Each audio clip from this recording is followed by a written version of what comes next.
સરકારી યોજનાનો લાભ લેવા અને ફોર્મ ભરવા માટે અમારી ચેનલને સબસ્ક્રાઇબ કરો।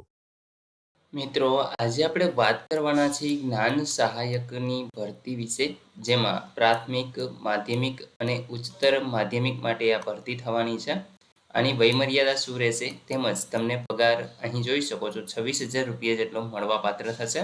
આમના ફોર્મ ક્યારે શરૂ થશે એની તારીખ વિશે ચર્ચા કરીશું અને લાસ્ટ ડેટ વિશે આપણે ચર્ચા કરવાના છીએ। તો વિડીયોને પૂરો જોવા વિનંતી। ચાલો શરૂ કરીએ।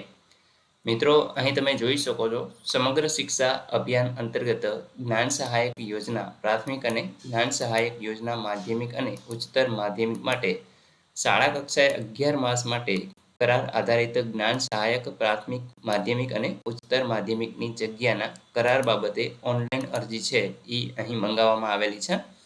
તમે આપણે જે આ જગ્યા છે એનું વેતન જોઈ શકો છો, જેમાં જ્ઞાન સહાયક પ્રાથમિકની જગ્યા માટે 21,000 રૂપિયા તમને આપવામાં આવશે અને વયમર્યાદા 40 થી વધારે ન હોવી જોઈએ। જ્ઞાન સહાયક માધ્યમિક માટે 24,000 રૂપિયા છે અને 45 વર્ષથી વધારે ઉંમર ન હોવી જોઈએ। એ જ રીતે જ્ઞાન સહાયક ઉચ્ચતર માધ્યમિક માટે 26,000 રૂપિયાનું વેતન તમને આપવામાં આવે છે અને તેમાં પણ 45 વર્ષથી વધારે તમારી ઉંમર ન હોવી જોઈએ। શિક્ષણ વિભાગ અંતર્ગત ગુજરાત રાજ્યની સરકારી પ્રાથમિક શાળાઓ તથા સરકારી અને બિનસરકારી અનુદાનિત માધ્યમિક, ઉચ્ચતર માધ્યમિક શાળાઓમાં તથા કમિશનર શ્રી આદિજાતિ વિકાસ કચેરી તથા સામાજિક ન્યાય અને અધિકારિતા વિભાગ હસ્તકની નિયામકની અનુસૂચિત જાતિ કલ્યાણ અને નિયામક શ્રી વિકસતી જાતિ કલ્યાણ કચેરી હસ્તકની ગુજરાત રાજ્યની જે અનુદાનિત નિવાસી પ્રાથમિક શાળાઓ, જેમાં આશ્રમ શાળાઓ અને માધ્યમિક શાળાઓમાં જ્ઞાન સહાયક યોજના પ્રાથમિક અને જ્ઞાન સહાયક યોજના માધ્યમિક, ઉચ્ચતર માધ્યમિક માટે 11 માસના કરાર આધારિત આ ભરતી છે એ કરવા બાબતે ઓનલાઈન અરજીઓ છે એ મંગાવવામાં આવેલી છે। ઉપરોક્ત જગ્યાઓ માટે ઉમેદવારની વયમર્યાદા ઓનલાઈન અરજી કરવાની તારીખ સુધી જ માન્ય રહેશે। ઉમેદવારે જે નીચે જણાવેલ વેબસાઇટ છે એના ઉપર ઓનલાઈન અરજી કરવાની હોય છે। ઉમેદવારે અરજી કરતા પહેલા વેબસાઇટની મુલાકાત લઈ અને આવશ્યક જે લાયકાત છે, વયમર્યાદા છે, નિમણૂકનો પ્રકાર અને મહેનતાણા અંગેની માર્ગદર્શક સૂચનાઓ છે એ વાંચી લેવાની રહેશે। જે રાજ્ય કક્ષાએ, જિલ્લા કક્ષાએ રૂબરૂ ટપાલ કે કુરિયર દ્વારા સ્વીકારવામાં આવશે નહીં।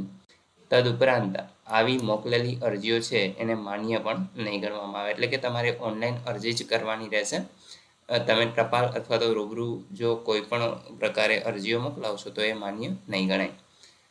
પ્રમાણપત્રોની ખરાઈ માટે જ્યારે પણ તમને રૂબરૂ બોલાવવામાં આવે ત્યારે ઓનલાઈન કરેલ અરજીની પ્રિન્ટ સાથે જરૂર પ્રમાણપત્રોની એક ઝેરોક્ષ નકલ, પાસપોર્ટ સાઇઝનો ફોટોગ્રાફ તેમજ ચકાસણી માટેની એક અસલ પ્રમાણપત્રો સાથે હાજર રહેવાનું રહેશે। જ્ઞાન સહાયક પ્રાથમિક માટેની આ એક લિંક આપેલી છે, તમે જોઈ શકો છો, pre-gnansahayak.ssgujarat.org આ લિંક છે, એના ઉપર તમે અરજી કરી શકો છો।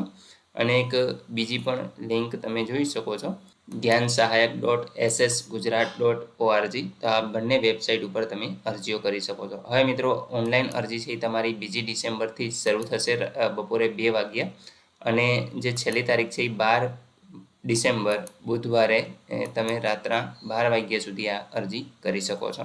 તો મિત્રો, અહીં તમે જોઈ શકો છો કે સારો એવો પગાર છે, 21,000 થી લઈ અને 26,000 રૂપિયા સુધીનું મહેનતાણું છે એ તમને મળવાપાત્ર થાય છે। જો તમારી ક્વોલિફિકેશન હોય તો તમે આમાં ઓનલાઈન અરજી કરી શકશો। બાકી 2 તારીખે આપણે ઓનલાઈન ફોર્મ કઈ રીતે ભરવું એના વિશેનો વિડીયો પણ મૂકવાના છીએ, તો તમે ચેનલ સાથે અવશ્ય જોડાઈ જજો, જેથીને તમે જાતે જ ઓનલાઈન અરજી કરી શકો। વિડીયો જોવા બદલ આપનો ખૂબ ખૂબ આભાર। મળીએ એક નવા વિડીયો સાથે, ત્યાં સુધી જય હિન્દ।